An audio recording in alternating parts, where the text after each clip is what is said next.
Assalamualaikum warahmatullahi wabarakatuh. Perkenalkan, nama saya Yundik Permata Surya Ramadhani dengan NIM 422221067.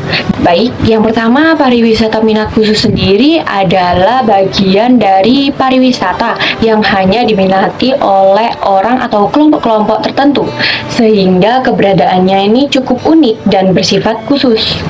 Lalu beberapa cakupan yang menjadi bagian dari kajian pariwisata minat khusus adalah dark tourism, historical tourism, cultural tourism, urban tourism, rural tourism, environmental tourism, culinary tourism, spiritual tourism, dan pilgrimage tourism. Yang pertama, pengertian pariwisata minat khusus. Pengertian pariwisata minat khusus itu sendiri adalah wisata khusus yang melibatkan kelompok atau individu yang ingin mengembangkan minat tertentu dengan mengunjungi situs dan tempat yang berhubungan dengan subjek tertentu. Selanjutnya, konsep wisata minat khusus. Nah, konsep wisata minat khusus yang pertama, wisatawannya dalam jumlah kecil tetapi sangat berdedikasi terhadap tujuan tersebut. Kedua, kegiatannya sangat tidak biasa, jadi hanya disaksikan sebagian kecil wisatawan. Ketiga, liburan disesuaikan dengan perasaan yang dimotivasi oleh minat khusus seseorang atau kelompok. Keempat, pergi untuk memilih objek layanan tertentu yang memberi kepuasan. Alasannya berbeda dan eksplisit. Yang kelima, wisatawan tidak eksploitatif dan tulus. Serta pariwisata minat khusus sendiri menekankan pada bentuk kegiatan baru untuk memenuhi pergeseran permintaan pasar. Contohnya, penurunan liburan berjemur terjadi karena ketakutan akan kanker kulit, maka muncul olahraga air atau menyelam, atau kunjungan ke situs pariwisata atau ke desa unik. Ada beberapa faktor yang menjadi pendorong pengembangan pariwisata minat khusus, antara lain yang pertama, minat dan preferensi wisatawan. Nah, pendorong utama dalam pengembangan pariwisata minat khusus adalah minat dan preferensi wisatawan sendiri.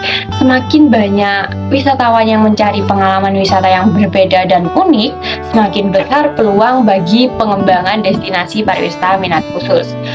Kedua, inovasi dan kreativitas. Pengembangan pariwisata minat khusus memerlukan inovasi dan kreativitas dalam menawarkan pengalaman wisata yang unik dan menarik. Destinasi wisata perlu terus mengembangkan program-program baru dan berbeda untuk menarik perhatian wisatawan. Ketiga, dukungan pemerintah dan industri.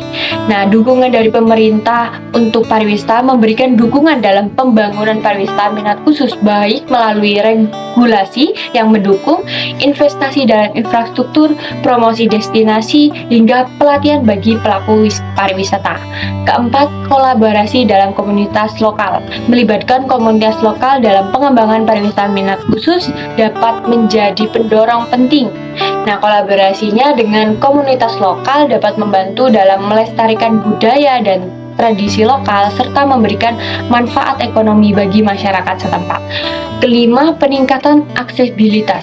Peningkatan aksesibilitas ke destinasi pariwisata minat khusus juga dapat menjadi pendorong pengembangan karena infrastruktur transportasi yang baik dan akses yang mudah ke destinasi wisata dapat meningkatkan wisatawan untuk berkunjung. Keenam, pengelolaan berkelanjutan. Nah, pengelolaan pariwisata minat khusus yang berkelanjutan juga merupakan faktor penting dalam pembangunan destinasi tersebut. Memperhatikan aspek keberlanjutan lingkungan, sosial, dan ekonomi akan membantu menjaga keberlanjutan destinasi wisata tersebut. Lalu, juga didorong dengan adanya ketersediaan informasi, inovasi dalam pelayanan, kemitraan bisnis, dan perkembangan teknologi, serta pendidikan dan penelitian pada masa sekarang. Nah, dengan memperhatikan faktor-faktor tersebut, pengembangan pariwisata minat khusus dapat dilakukan secara optimal dan berhasil menarik minat wisatawan yang mencari pengalaman wisata yang berbeda dan bermakna. Nah, langkah-langkah pengembangan destinasi wisata minat khusus ini, langkah yang pertama kita melakukan analisis pasar. Jadi mempelajari target pasar, cari tahu apa yang mereka inginkan dan butuhkan dalam wisata minat khusus. Langkah yang kedua adalah pemilihan lokasi wisata yang tepat. Langkah yang ketiga, konsultasi dengan pihak tertentu, yang dimana ini bisa menjadi saran untuk pembangunan destinasi wisata minat khusus. Langkah yang keempat, membangun infrastruktur. Ini bisa dengan mengembangkan infrastruktur yang dibutuhkan untuk mendukung wisata minat khusus. Langkah selanjutnya, langkah yang kelima, pemasaran dan promosi. Melakukan promosi destinasi wisata kepada target pasar, bisa menggunakan berbagai media promosi seperti website, sosial media, dan lain sebagainya. Langkah yang selanjutnya keenam, pemberian pelatihan dan pengembangan tenaga kerja. Ini bisa dilakukan dengan identifikasi kebutuhan pelatihan bagi tenaga kerja di destinasi wisata minat khusus. Setelah itu merancang program pelatihan yang sesuai dengan kebutuhan yang telah diidentifikasi tadi. Nah, selanjutnya langkah yang ketujuh nih, kerjasama dengan komunitas lokal. Jadi bangun hubungan yang saling percaya dan menguntungkan antara komunitas lokal dan pihak terkait. Dan pastikan pengembangan wisata minat khusus berkelanjutan dan memberikan manfaat bagi komunitas lokal atau masyarakat setempat. Lalu selanjutnya langkah yang kedelapan, pelestarian alam dari budaya. Langkah yang kesembilan, evaluasi. Dan evaluasi ini membantu untuk mengetahui apakah program pengembangan telah mencapai tujuan yang telah ditetapkan. Dan evaluasi ini juga membantu untuk mendapatkan pembelajaran dari proses pengembangan destinasi wisata minat khusus. Lalu untuk langkah yang terakhir adalah perbaikan berkelanjutan. Nah, langkah ini itu sangat diperlukan karena berjalannya waktu pasti menimbulkan persaingan baru di pasar gitu. Lalu kebutuhan dan keinginan wisatawan yang selalu berubah serta pengembangan wisata minat khusus harus dilakukan secara berkelanjutan agar tidak merusak lingkungan dan budaya setempat.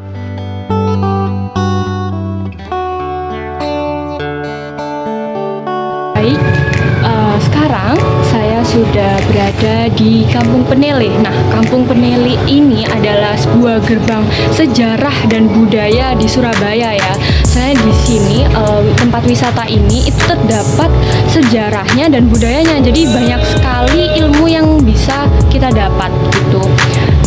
Kampung Penele ini tuh terletak di Kelurahan Penele, Kecamatan Genteng, dan di Surabaya ya. Jadi di tengah kota modern metropolitan.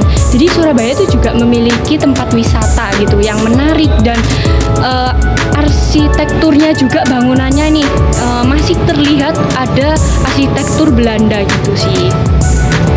Kakak kan tahunya dari sosmed. Aku juga pengen tahu motivasi dari kakak sendiri untuk berkunjung ke sini itu apa? Motivasi saya itu ingin memperdalam dunia seni budaya sejarah gitu kan. Apalagi kan saya kan jurusan pendidikan nih, jadi kan bisa memperkenalkan ke anak atau peserta didik untuk mengenal sejarahnya Kampung Penele itu gimana, yang ada di Kampung Penele itu gimana itu.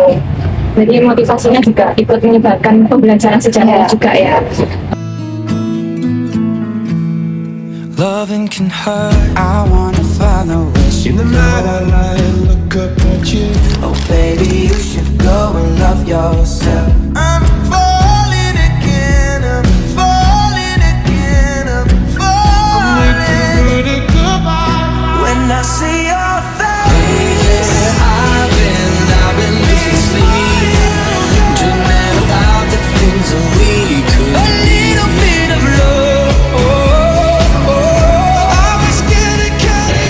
Jadi kesimpulannya, Kampung Penele ini merupakan wisata warisan budaya yang penting karena memiliki nilai sejarah, budaya, dan arsitektur yang tinggi. Jadi dan juga kampung ini menjadi tempat yang ideal untuk mempelajari sejarah dan budaya Surabaya. Mungkin itu saja video dari saya di tempat wisata budaya Kampung Penele ini. Apabila terdapat kesalahan, mohon dimaafkan. Ya, wassalamualaikum warahmatullahi wabarakatuh. Bye.